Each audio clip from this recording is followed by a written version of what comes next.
Şimdi uçan. Aha. Deməli, Python proqramlaşdırma dili bildik. Həmin o bizim ən sadəsindən mürəkkəbinə tutmur. İstifadə etdiyimiz bütün proqramlar, istər Play Marketdə bu oyunlar olsun, istər öyrədici proqramlar olsun, istəyir süni intellekt proqramları olsun, istəyir bizim istifadə etdiyimiz Office proqramları, Word, Excel, PowerPoint kimi fərqi yoxdur. Hər bir proqram təminatını biz yazırıq Python kimi proqramlaşdırma dilində. Bəli, proqramlaşdırma dilləri həddən artıq çoxdur. Biz ümumi dərs olaraq proqramlaşdırma dillərinin təsnifatını sonra keçəcəyik. Yəni, bunlar şifahi dərslərdir, ona görə xüsusi olaraq ehtiyac duymuram hal-hazırki vəziyyətdə. Ümumi olaraq sən bunu Python və yaxud da Python proqramlaşdırma dili kimi oxuya bilərsən. Elmi məlumat kimi, dünya görüş kimi, bəli, sən bugün bilməlisən ki, istifadə etdiyim proqramlaşdırma dilinin yaradıcısı kimdir? İlk dəfə olaraq internetdə neçənci ildə yayımlanmağa başlayıbdır və logosunun mənası nədir? Logosu, özünüz baxası olsaq, Python ilanının şəklidir logoda. Amma normalda Python ilanı ilə bu proqramlaşdırma dilinin funksiya baxımından heç bir əlaqəsi yoxdur. O ilandır, bu isə kodlama dilidir. Bəs niyə belə bir ad qoyulubdur və yaradıcısı kimdir? Bunun yaradıcısı Guido van Rossumdur. Bəli, araşdıra bilərsiniz, hal-hazırda hələ də yaşayır. 1989-cu ildə yaratmağa başlasa da, ilk versiyası 1990-91-ci illərdə internetdə yayılmağa başladı. Python ilanının, logosunun, bu proqramın adı ilə əlaqəsi nədir? Sadəcə olaraq həmin dövrlərdə Guido van Rossum Monty Python Hava Sirki adlı bir komediyaya baxaraq oradan əsinlənərək bu adı qoyubdur. Bəs biz bu günlərim o dediyimiz proqramlaşdırma dilində olan kodları hansı mühitdə yazırıq? Və yaxud da deyirik ki, Python dilində proqram yazmaq nə deməkdir? Baxın, siz proqram yazmasanız da bəsit alqoritmlər qurmusunuz. Alqoritmdə verilən şərtlərə görə addımların ardıcıl şəkildə yerləşdirilməsini təmin etmişsiniz.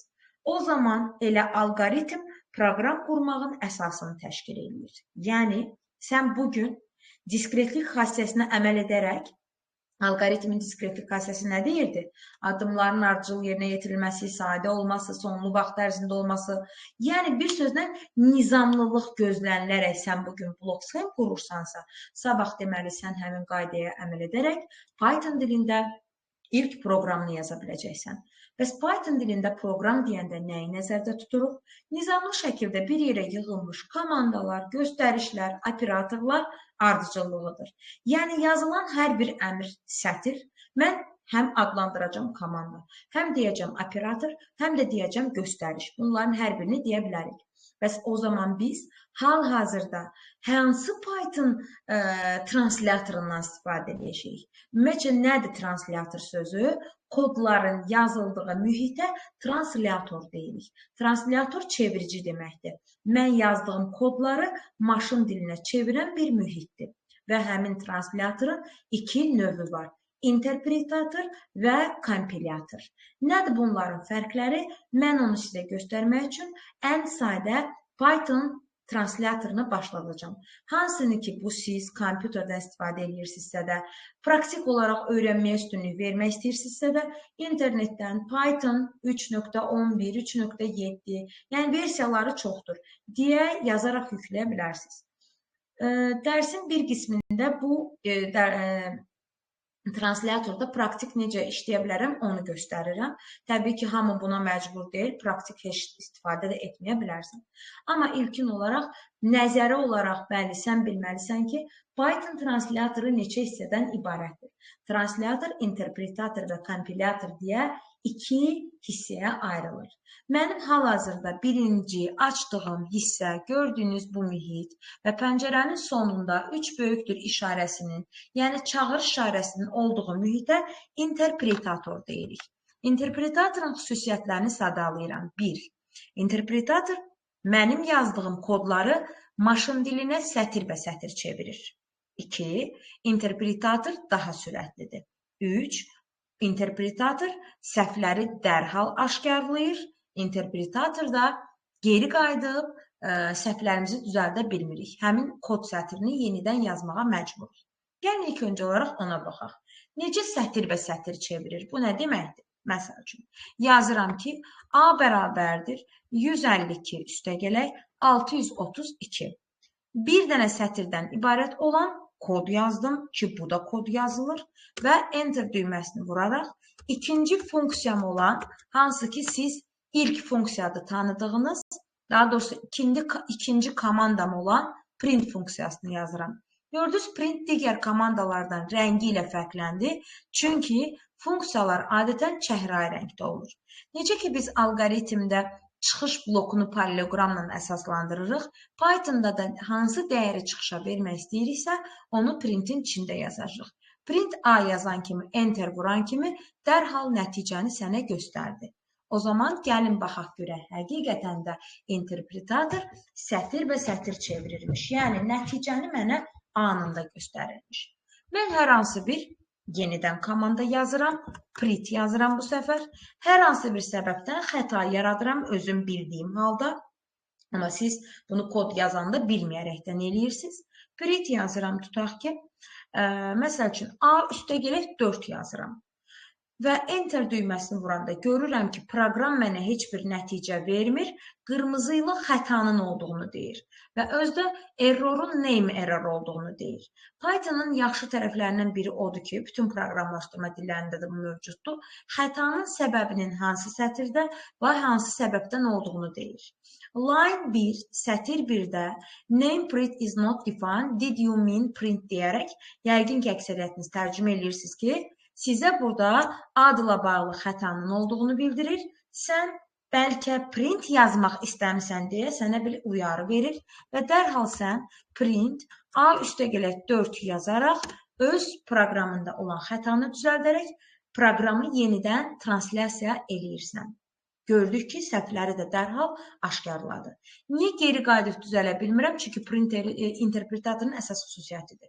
Yuxarıdakı səhvimi düzəltmək istəsəydim, baxın, yəni imkan vermir mənə düzəltməyə. Daha sürətlidir. Niyə? Çünki sətirləri anında translyasiya eləyə bilir. Bir daha deyirəm, interpretator sətir və sətir çevirdi kodları, xətaları dərhal göstərdi, daha sürətlidir, amma əvvələ qayıdıb düzəliş etmək olmur. Bu hissələri dedikdən sonra bu oldu interpretatorun xüsusiyyətləri. Bir şey demək istəyirəm. Deyir ki, translatorda və yaxud da interpretatorda və yaxud da kompilyatorda yazılan kod necə proqram sayılır? İlkin proqram yoxsa işçi proqram? Baxın uşaqlar. Məsəl üçün yazıram ki, A bərabərdir 453 üstəgələk 689. Keşke aşağı düşməzdim, hadi neysə. O zaman mən özümdə qeyd aparıram. Yuxarıda yazdığım komanda, yəni proqramlaşdırma dilində yazılmış komandalar adlanır ilkin proqram. Bəs yaxşı. Mən print A deyərəkdən aldığım nəticə 1252 nə adlanır? Translyasiya vasitəsilə, translator vasitəsilə maşın dilinə çevrilmiş proqram isə adlanır mütləq və ya işçi proqram. Deməli, bir daha deyək, mənim proqramlaşdırma dilində yazdığım kodlarım ilkin proqram adlanır. Nəticə, gördüyünüz maşın dilinə çevrilmiş proqram isə adlanır mütləq yaxud da işçi proqram. Getdik kompilyator mühitini açmağa. Kompilyator mühitini açmaq üçün, yəni əgər praktik istifadə edəcəksinizsə bura fikir verin. File, new file deyərəkdən gətirdim bu mühitimi. Bu mühitlə bu mühitin fərqi nədir? Burada solda 3 böyükdür, çağırışdır işarəsi mövcuddur, burada yox. Kompilyatorda interpretatorla nə ilə fərqlənir? Bu kodları sətir və sətir çevirirsə, bu kodları sətir və sətir yox, bütöv yadda saxlayıb sonra çevirir. Nə deməkdir? Gəlin baxaq. A-ya verdim 178, B-yə də verdim 256, C də bərabərdir A üstəgələk B, 2 ədədin cəmlənməsinə dair kiçik bir proqram yazdım və print C deyərək proqramın nəticəsini görmək istəyirəm. Amma enter düyməsini vurduqca nə görmürəm? Nəticə görmürəm. Niyə? Çünki bu interpretator deyil. Bu kompilyatordur. Bu deyir ki, sən yazdığın kodları bütöv fayl kimi yadda saxla, sonra icraya ver. O zaman Ctrl S-dən istifadə edərək save eləyirəm. Hər hansı bir ad verəndə nə görürəm? Bu Python faylının genişlənmələri. Lazımdır, testlərdə görəcəksiniz. Pythonun genişlənmələri ola bilər py, ola bilər pyw, ola bilər pye. Və save verərəkdən faylımı yadda saxladım. Yenə nəticəni görmürəm, çünki proqramı çalışdırmaq lazımdır. Ya run əmri ilə, ya da klaviaturadan F5 düyməsi ilə. Gördünüz ki, nəticəm dərhal gələrək interpretatorda bütöv şəkildə proqramı oxuyaraq məndən nəticə çıxartdı. Beləliklə deyirik ki, bütöv şəkildə maşın dilinə çevirən mühit kompilyator oldu, sətir və sətir çevirən interpretator oldu. Mən burada qeyd elədim ki, print, məsəl üçün, bu səfər xəta eləyirəm və print yazdım. Və baxın görək, interpretator, yəni bizim kompilyator mühiti, bizim interpretator kimi dərhal səhvimizi aşkarlayacaqmı? Olur, enterdən düşürəm, görürsünüz səhvi? Xeyr. Amma baxın, mən bunu translyasiya eləyəndə səhvin burada yazıldığını görürəm. Yenə mənə eyni səhv olduğuna görə mənə deyir ki, sənin birinci sətrində belə bir, daha doğrusu birinci yox, print 4-cü sətirdə deyə 4-cü sətrində belə bir səhvim mövcuddur. Artıq mən geri qayıdıram, buradakı səhvimi düzəldirəm, yenidən translyasiya eləyəndə nəticəmin ekrana gəldiyini görürük. Ona görə ümumiləşdirək, interpretatorda səhvləri dərhal göstərirdisə də, kompilyatorda göstərmir. İnterpretatorda sətir və sətir çevirirsə də, kompilyatorda bütöv şəkildə göstərir. Bax, əsasən Pythona biz interpretatorda istifadə edirik, amma kompilyator kimi də istifadə oluna bilər. Əgər böyük kodlar yazırsansa, geriyə qayıdıb kodunda səhvləri aşkarlamaq istəyirsənsə, kompilyator təbii ki, daha rahat mühitdir. Aydındır. Amma hansı sürətlidir deyə soruşacaqsınız, təbii ki, interpretator kompilyatordan daha sürətli oldu. Sonra kim istifadə etmək istəyirsə kompüterdə bunu yükləyib, bu vizual olmayan redaktordur. Siz təzə-təzə öyrənirsiniz, siz Python-dakı kodları vərəqdə misal kimi hesablayacaqsınız deyə, siz bütün sintaksis qaydaları hamısını bilməlisiniz. Ona görə siz bundan istifadə edin. Amma inşallah gələcəkdə siz vizual redaktorlardan istifadə edəcəksiniz. Vizual redaktorlarda məsəl üçün deyirəm. Mən necə? Yox, o ayrı proqramlaşdırma dilidir. Söhbət kod yazmaq üçün olan proqramdan söhbət gedir, redaktordan söhbət gedir. Harada redaktor edirsən, ondan söhbət gedir. Məsəl üçün, siz vizual olan redaktorlarda yazanda bilirsiniz necə olacaqdır? PRI yazan kimi dərhal ora gələcəkdir ki, print yazmaq istəyirsənmi, tez printin üstünə vurarsan gedəcəkdir. Orada xəta eləmək payı da daha azdır. Amma burada hər şey özün bilməli olduğu üçün, yəni daha diqqətli olmalısan. Aydın oldu. Bu oldu bir proqramda. Necə işləyə bilərəm? Onun əsası. Təbii ki, telefonda işləmək istəyənlər, telefonda Play Marketdən PY3, PyDroid adlı proqramı yükləməklə işləyə bilərsiniz. Qısa bir videosunu çəkərəm ki, orada necə işləmək olur. Öz telefonumdan, oradan istəyənlər eləyə bilər. Praktik olaraq inkişaf eləmək istəyirsinizsə də, açıq suallar üçün inşallah növbəti dərslərdə yazanda məsləhət görürəm telefonlarda, smartfonlarınızda PyDroid istifadə edəsiniz. Bura qədər aydındır ümumi işləmə rejimi, nəzəri hissələr. Əla. Nəzəri hissələrdən daha biri. Biz istənilən, təkcə Python yox, istənilən proqramlaşdırma dilində kod yazmaq istəsək, özümüz də hiss etmədən bu 6 dənə mərhələni keçməliyik. Şolar, gəlin biz buna quru əzbərləmək yox, başa düşərəkdən, öz gündəlik həyatımızda misal gətirərək bu mərhələləri yadımızda saxlayaq. Bax, heç sən kod yazmırsan. Kod yazmaq özü nə deməkdir? İstənilən bir məsələyə həll gətirməkdir, düzdür? Məsəl üçün, bu günləri həll tapıblar nədə? ChatGPT-ni bizə veriblər. ChatGPT özü də bir problemin həllidir, bəli, süni intellektdir. Görürsünüz, ona da bir problem həlli kimi baxırıq. O zaman gəlin baxaq görək, bu mərhələlər nədən başlayıb, nədə qutarır? Birinci nədən başlayırıq? Təhlildən. Sən hər işi görməyə başlayanda birinci nə edirsən? təhlil edirsən, düzdür? O zaman birinci mərhələdə sən proqrama verilən tələbləri təhlil edirsən. Yəni, burada nə olmalıdır? Giriş dəyərlərim nə olmalıdır? Hansı düsturum olmalıdır? Və s. kimi düşüncələrin olur. İkinci, hər bir işi təhlil elədikdən sonra o işin nəyini verməlisən? Layihəsini.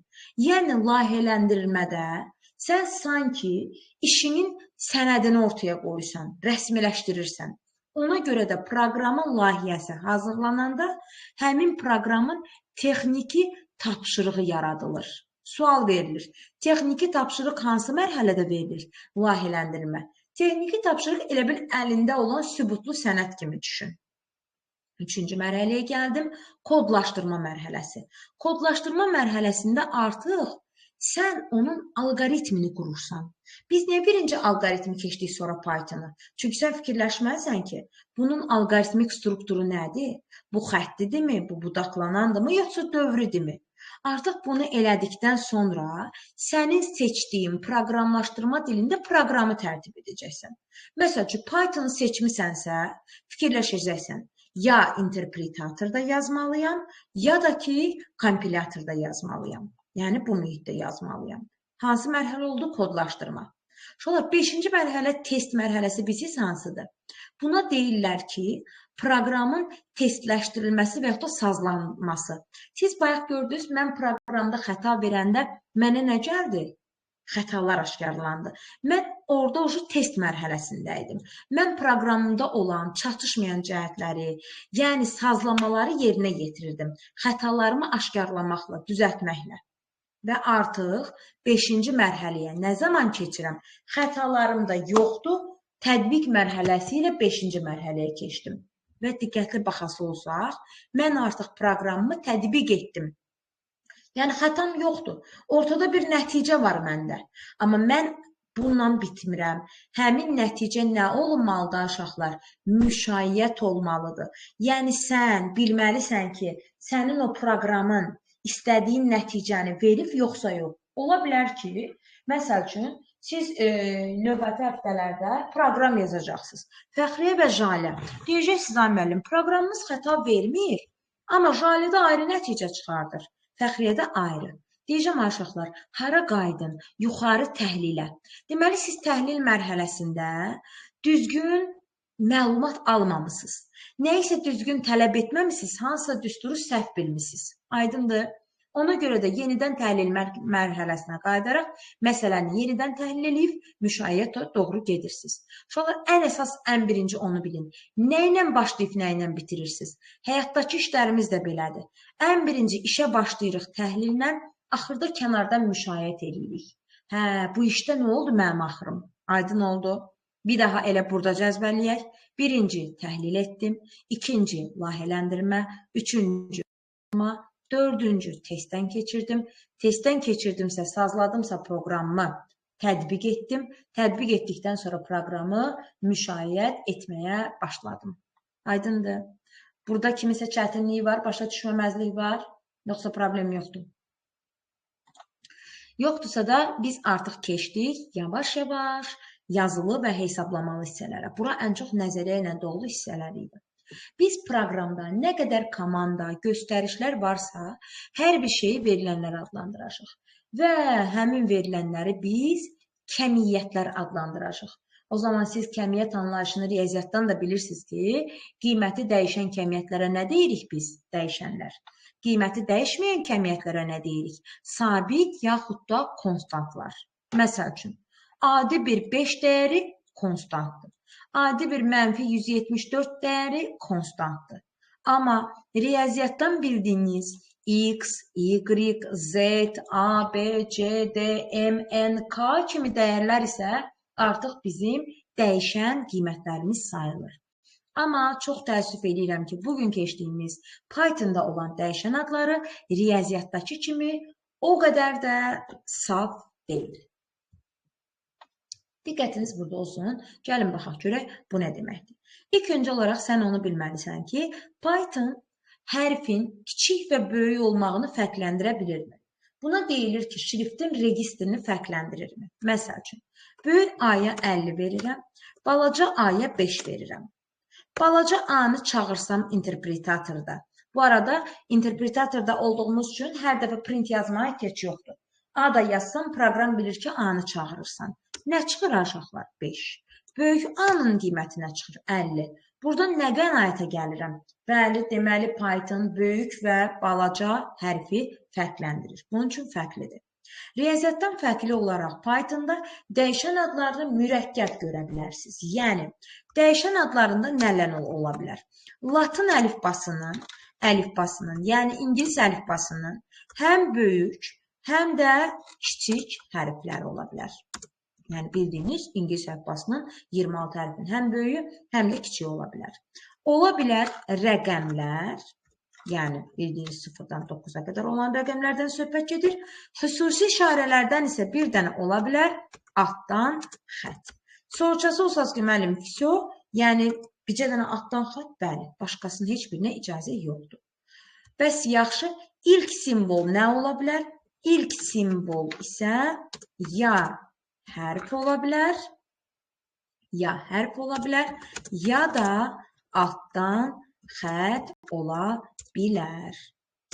Yəni, ilk simvol nə ola bilməz, onda buradan bir qənaətə gəlirik ki, ilk simvol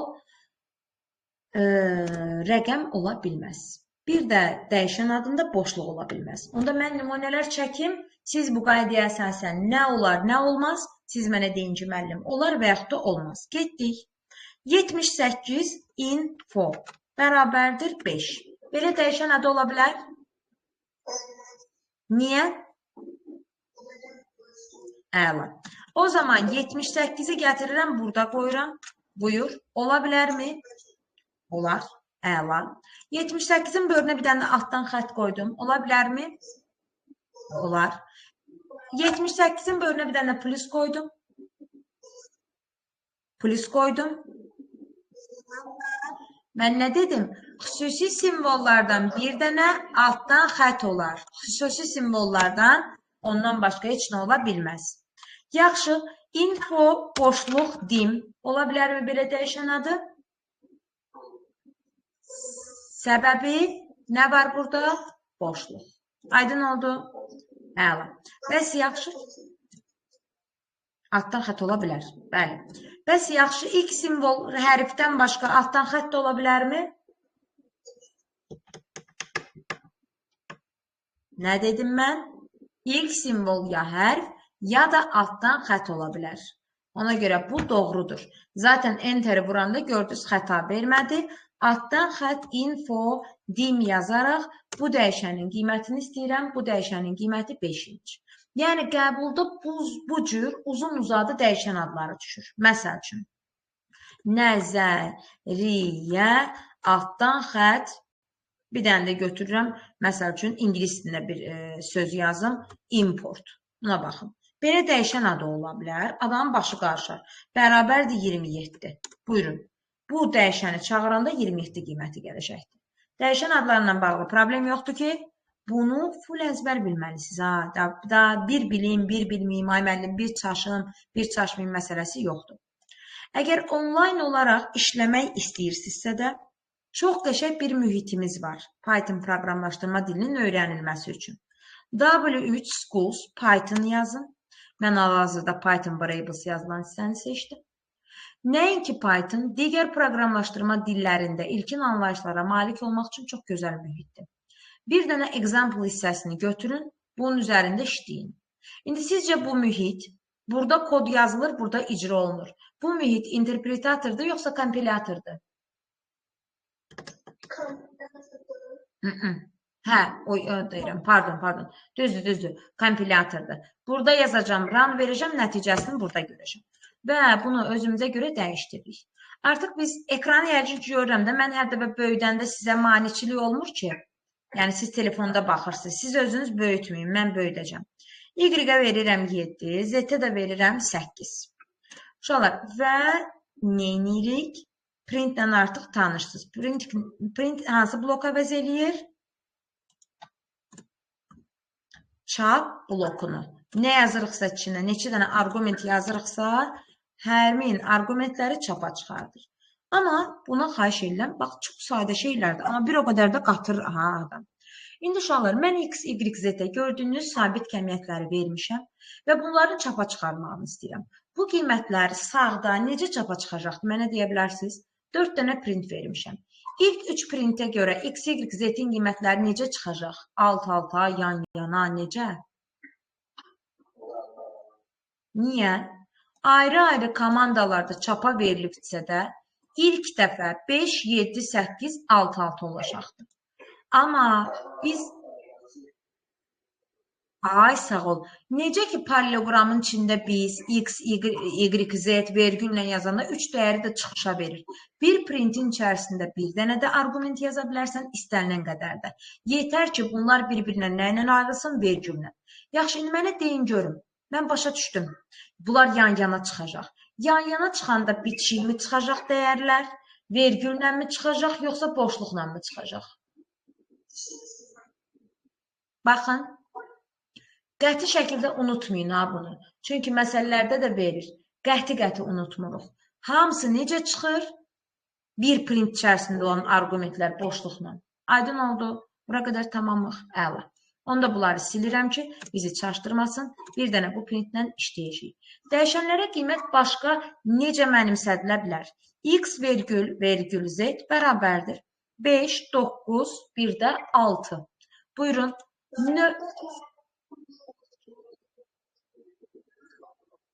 Yəni, yox, altada yazmır, Arif. Yenə növbə ilə verirəm.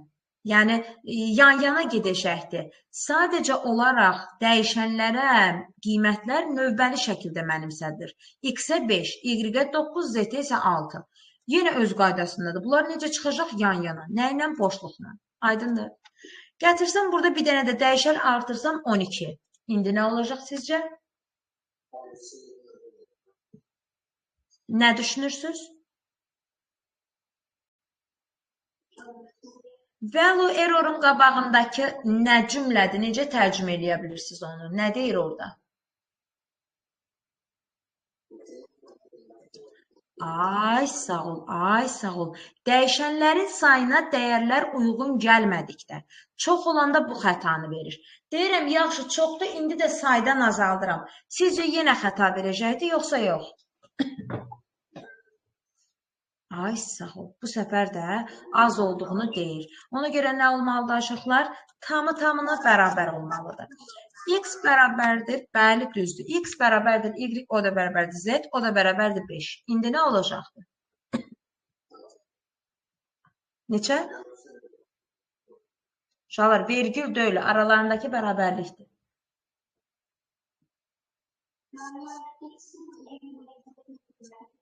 Ay, sağ ol. Yəni, deyir, X-ə Y-i mənimsət, Y-ə Z-i mənimsət, ən axırda da Z-ə hansı sabit kəmiyyəti ver? 5-i. Bu qədər sadə. Başa düşdük? Əla. O zaman getdik. X-in qiymətinə 5 verdik. İndi başqa cür mənimsəmələrə baxırıq. Y-ə verdik. 6. Z-ə də bərabər elədik. 9. X bərabərdir. Y üstə gələk 5. Y bərabərdir. X üstə gələk 5. Z də bərabərdir. X üstə gələk Y. Şuraları hesablayın. Dəyişənlərin ən son çıxış dəyərləri nə olacaq?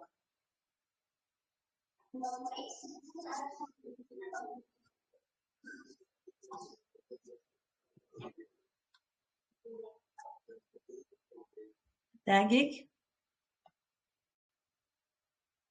Niyə belə oldu? Yox, baxın. Elə ən son qiymətlərlə işlədim. Bax. Və nədir? Ay, səfə, mən nə deyirəm? Dəyişənlərin ən sonuncu qiymətindən istifadə edirəm. X-in qiyməti 6-ın üstə 5 gəlirəm, nə eləyir? 11. Sən aşağı düşüb Y hesablayanda, ay, sağ ol, 11 qiymətlə istifadə eləyərək Y-in hansı qiymətini alırsan? 16.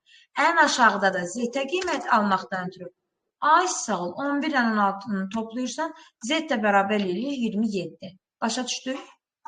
Problem yoxdur ki. İndi qayıtdıq. Bura xahiş edirəm, diqqətli olun. Bu haldan bəlkə başa düşməyəsiniz. Ona görə birincini mən izah edəcəm, sonra sizə deyəcəm. X vergül Y bərabərdir. Z üstə gələk 5 vergül. X üstə gələk 6. Aşağı düşürəm. Z vergül Y bərabərdir. X üstə gələk Y vergül. Z üstə gələk 5. Uşaqlar, xahiş edirəm, çox diqqətli baxın. Deməli, burada bayaqki növbəli şəkildə x-ə mənimsədəcəyim birinci ifadə bu olacaqdır. Y-ə mənimsədəcəyim isə bu olacaqdır. O zaman baxın, x-in qiyməti z üstə gələk 5-ə əsasən nə olacaqdır? 9-un üstünə 5 gələcəm neçə? 14. Amma burada nə var? Hansı işarə var? Vergül. Vergül olduğuna görə, necə ki Azərbaycan dilində vergül bitməmiş fikri ifadə edir, burada da komandanı qoymur. Necə? Yəni, bax, müvəqqəti olaraq vergülə görə komanda tamamlanmayıbdır deyə x-i 14 kimi tanımır. Ona görə də y-i dəyişməkdən ötürü ki, y bərabərdir x üstə gələ 6, hələlik yuxarıdakı x-ə baxıram. 5-in üstə də 6 gələndə nə eləyirəm? 11. Aydındır. Bu komanda təkrarlandı, aşağı düşdüm ha. Sən bu qiymətləri silirsən. X-in 5 ilə 6 qiymətini unut. Gəlirsən burada hesablamağa. Z-i tapmaq üçün nəyi toplayacaqsan? X-dən Y-i. Ay sağ ol. 25 vergül qoydum. Y-i tapmaq üçün Z üstə gələk 5 deyəndə hansı Z-dən istifadə edəcəksən? Yox. Vergül qoymur ki, sən tanıyasan Z-i 25 kimi. 9-un üstə 5 gələcəksən və neçə alacaqdır? 14. Onda uşaqlar ən son dəyərləri toplayaq. X-in ən son dəyəri hansıdır? 14. Y-in ən son dəyəri hansıdır? 14. Z-in ən son dəyəri hansıdır? 25. Ekrana nə çıxacaq? 14, 14, 25. Aydın oldu. Başa düşdük. Silirəm, ayrı rəqəmlər verirəm, görək, eləyə bilirikmi? Gözləyin. Deməli, burada olsun 8, burada olsun 7, burada olsun 2. Buyurun, eyni ifadələrlə fərqli qiymətlərlə görə düz alacaqsınız.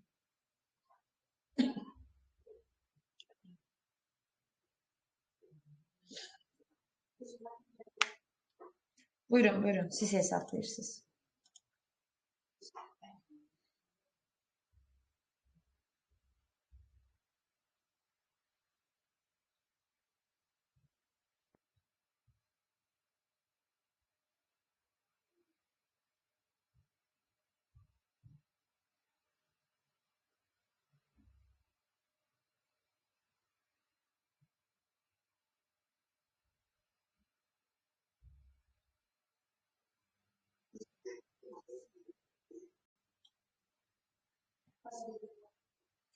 Niyə belə aldınız ki?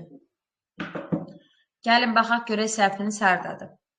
Buyurun, x-in qiyməti neçə olur?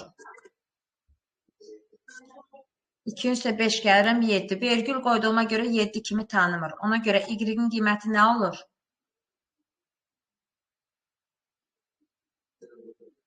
8-in üstünə 6 gəlirəm 14. Komanda tamamlandı. X-i artıq mən 7, y-i də 14 deyə tanıyıram. Aydındır bura qədər. İndi gəldik bura. Z-in qiyməti nə olacaqdır? X üstə gələ y deyəndə nə olacaqdır? 7-in üstə 14 gəlirəm. Neçə? 21. Vergül qoyuram. Y-in qiyməti nə olacaqdır? Z üstə gələk 5. Z-in qiyməti hansıdır?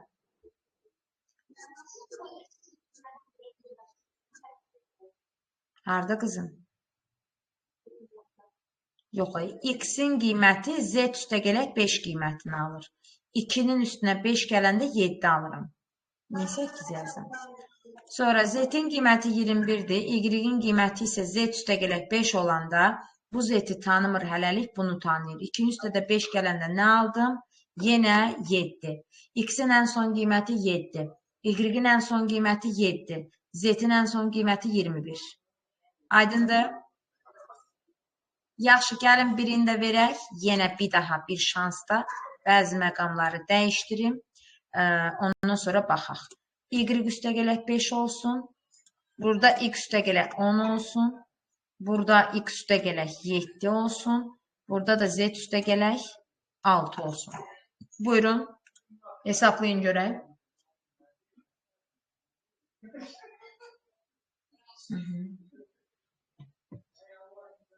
Aha.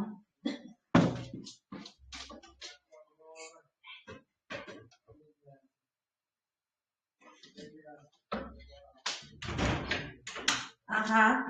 Nə oldu uşaqlar?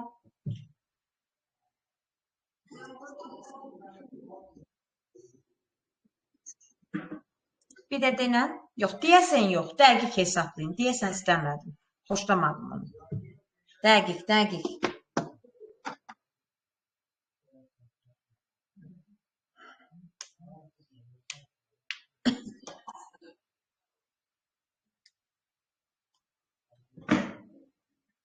Uşaqlar hesablayanmadı.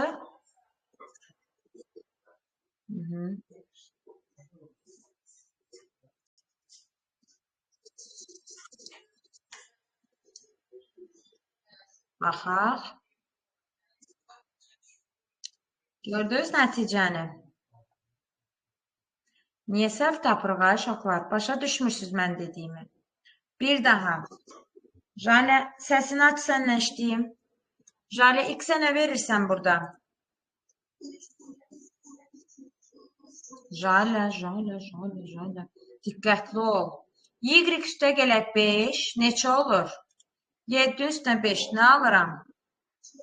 12. Vergül qoydum. X-i 12 kimi yox 8 kimi tanıyıram hələlik. Jale Y-ə nə aldım?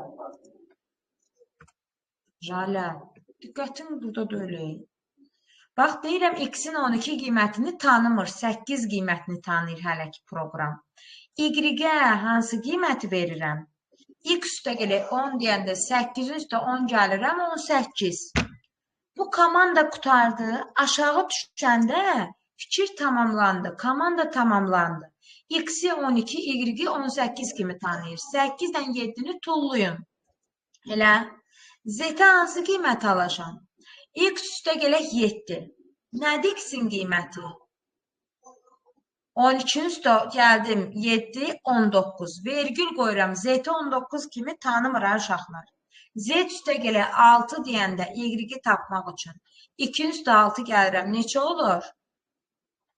8. Ən son qiyməti X-in nədir? 12. Y-in nədir? 8. Z-in nədir? 19. Gördünüz? Birini də deyirəm uşaqlar, yəni baxın ha, yəni siz bilməm yorğunluqla nə əlaqələndirim, nə ilə? Yəni belə olmaz. 3 dəyişirəm qiymətləri. 12 bir də 7. Buyurun.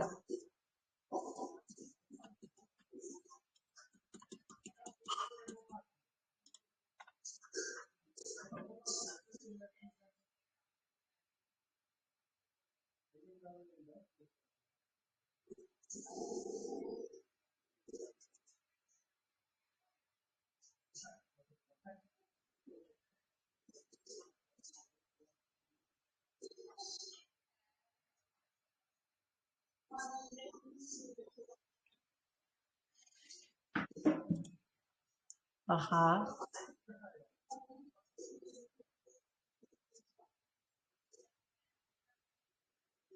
17, 13, 24 kimin qiyməti idi? Jale sənin? Başqa kim almışdı bunu? Fərqli qiymət deyən Fəxriyədir, yoxsa yeganə səsini seçənmədim? Fəxriyə səsini aç, sənlə işləyirəm, axırıncıdır bu.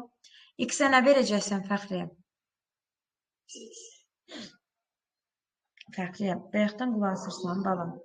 X-in qiyməti növbəti şəkildə Y üstə gələk 5. Ay sağ ol, diqqətim burada olsun balam. Vergül qoyuram və Y-ə mənimsədirəm X üstə gələk 10. Yəni neçə? Bu qiyməti tanımadığına görə 3-ü götürürəm 13. Aşağı düşəndə artıq X ilə Y-in qiymətləri təzə qiymətlərdir. Z-ə nə qiyməti verirsən balam? 17 üstə 7 gəlirsən 24. Əla. Bəs Y-ə nə verirsən? Z üstə gələk 6 deyəndə hansı Z-dən söhbət gedir? 7 üstə gələk 6 neçə olur? 13. Ona görə Y-in qiyməti ən sonuncu 13-dür. X-in qiyməti 17-dir. Z-in qiyməti 24-dür. Və nəticədə 17, 13, 24. Hamı səmimi şəkildə desin görüm. Başa düşdünüz? Keçə bilərəm digər qismə. Tək elə olsun. Başa düşdün? Arif, görürəm ki, zaten fikrini aydınca ifadə edirsən. Niyə eləyə bilmədin? Hövsələsizliyin yəqin imkan vermiş ki, sən onu eləyəsən. Uşaqlar xahiş edirəm. Haydi də eləmədən ruşkanız yoxdur kodunu. Ruşka göndərin. Necə?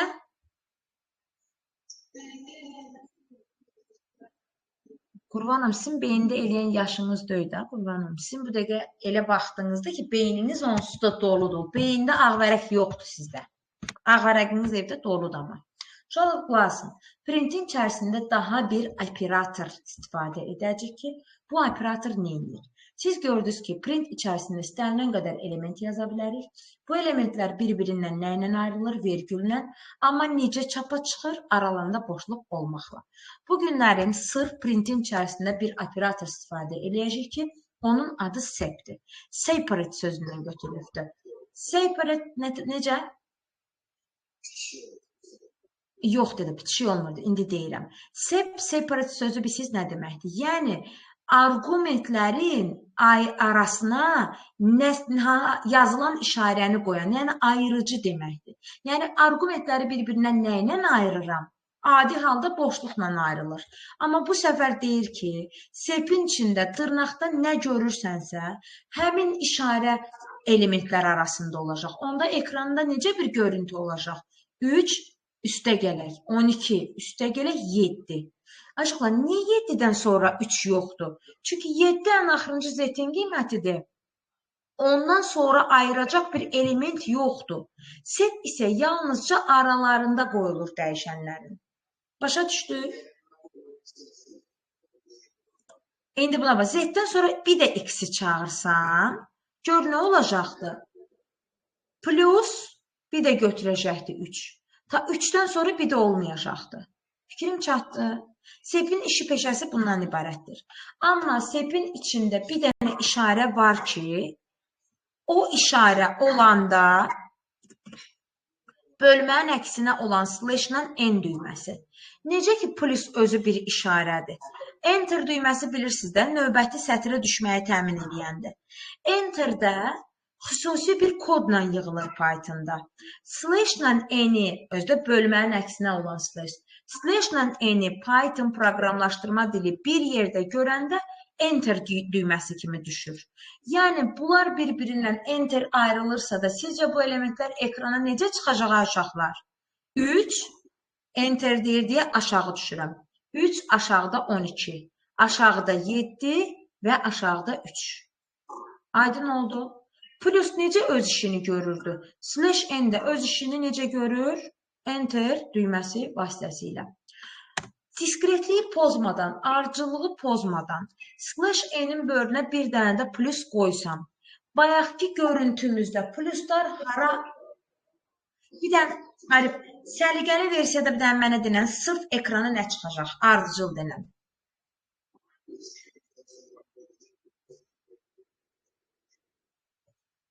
3-ün qabağında plus var. Bax, niyə ardıcıllığı pozursan? Çünki 3 sənə 3-ü çıxardacaqdır. Slash n sənə imkan verməyəcək plus 3-ün qabağında olsun. 3-ü çıxardandan sonra slash n sadəcə aşağı düş. Aşağı düşəndən sonra plusunu qoyacaqsan, sonra y çıxacaq, 12. 12-dən sonra bir də aşağı düşərsən, bax, görüntü bu cür olacaq aşağılar. Bildiniz niyə? Yoxsa yox? Yəni, izah edeyim bunu. Bax. Əla. Bax, bura baxın, zəhmət olmasın. Slash n-in vəzifəsi bildiniz də enter düyməsi. Prosta ardıcılığı pozmayın aşağılar. Çünki separate-də mən 2 dənə qiymət qoymuşam. Biri slash n enter düyməsi, biri plus. Bax, birinci x çıxacaqdır ekrana, yəni 3. Gedirsən, sepə baxırsan. Sep deyir ki, aşağı düş, sonra plusu qoy. Qoydum plusu. Sonra gəlirəm, y-i çıxardıram, yəni 12-ni. Sepə baxmalıyam. Sepdə 12 slash n deyir ki, aşağı düş, sonra plusu qoy. Sonra gəldim z-i çıxartmağa. Z-in qiyməti 7. Axı, yenə simvol var ayırmağa. Slash n-ə görə aşağı düşdüm, plusu qoydum.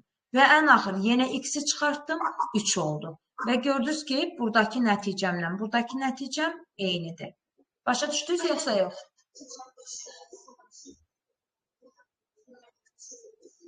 Necə? Nə olmasın? 3 olmasın. Sən fikrini niyə elə şeylərlə qatırsan? Bax, biz bu dəqiqə elə sual verdik ki, işimizi gəlişdirər. 3 olmasın deyəndə, sən 3 olmayanda siləcəm bunu. 3-ün əvəzinə birinci nə gələcəkdir? 12 gələcəkdir. Yenə bayaqki kimi olacaqdır. Yəni, başa düşdün? Sən uşaqlar, birinci boş olacaq. Birinci niyə boş olmalıdır? Yəni, baxın, çünki axı birincidən əvvəl və sonuncudan sonra separate çıxış eləyə bilmir. Separate yalnızca aralıqda çıxış eləyə bilir. İndi ardıcıllığı dəyişirəm. Plusu enterdən sonraya qoymuşdumsa, indi əlavəyə qoydum. Buyurun. İndi necə görüntü olacaqdır?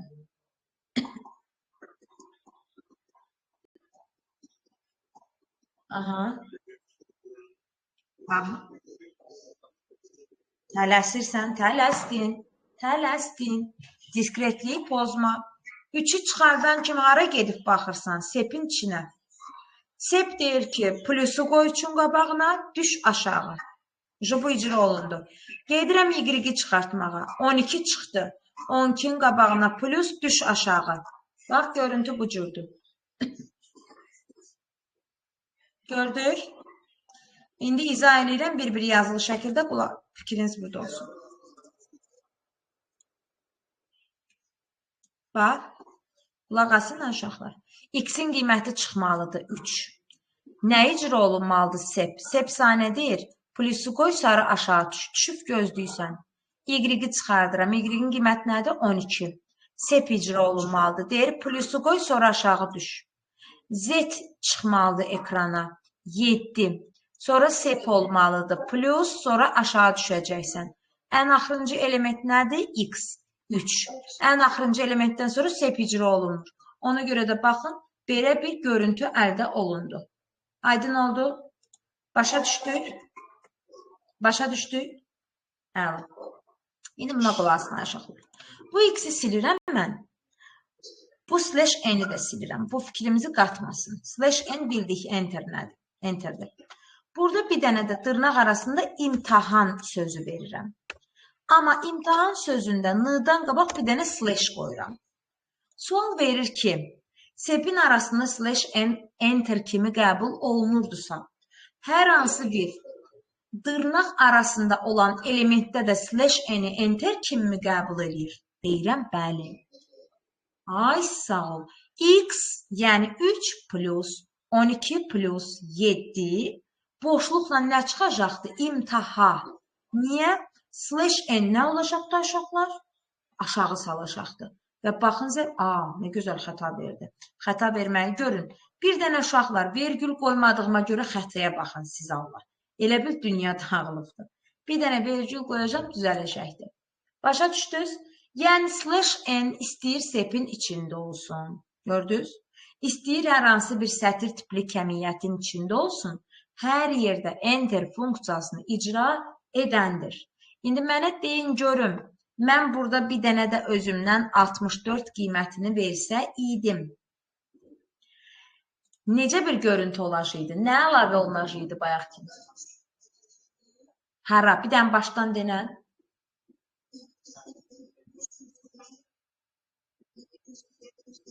7 plus imtaha bir də nə olacaq? Bir də nə olacaq? Yox. Və imtahandakı slash n nə qaracaq? Səni aşağı salacaq. Sonra plusu qoyandan sonra 64 çıxacaq. Bax. Yazın belə əlimdən. Yoxsa başa düşdünmü? Ay, sağ ol. Aydındır bu da. Sepi bildik? Əla.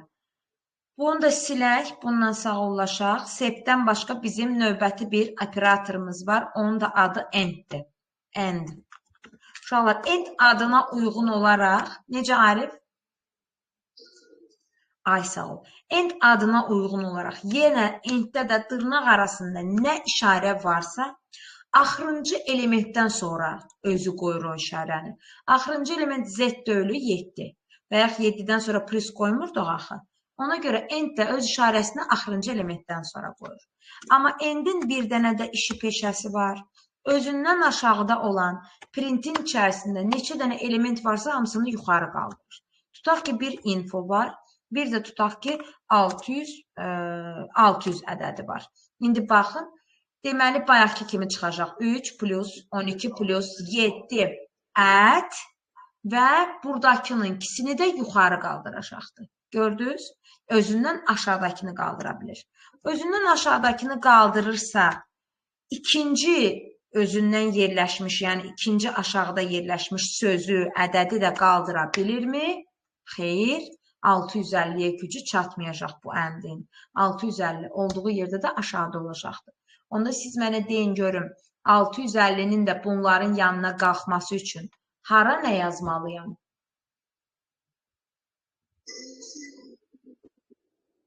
Bax, bunun qabağına, özündən yuxarıdakının qabağına end bərabərdir. Aralarında iştirak etmək istədiyim işarəni, məsəl üçün faiz işarəsi qoyuram. Baxın, nə çıxacaqdı ekrana? Belə bir görüntü. Bəli. Belə. Aydın oldu. İndi də başa düşdük.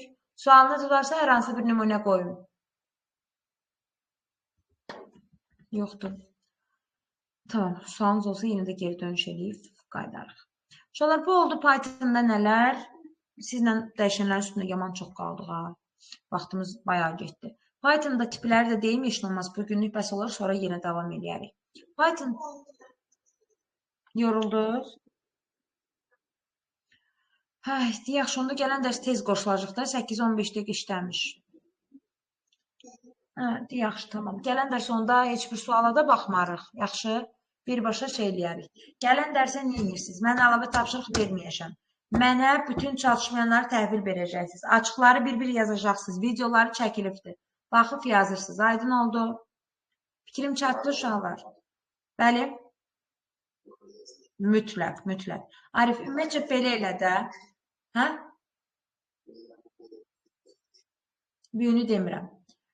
Deyəcəm sənə nə işləyərsən. Yaxşı. Sən videolara baxarsan əyrəsilərə. Arif, ümumiyyətcə vaxtın olduqca arada bax da, yəni belə dərslərə qoşula bilsən, qoşul, vaxt tapa bilsən.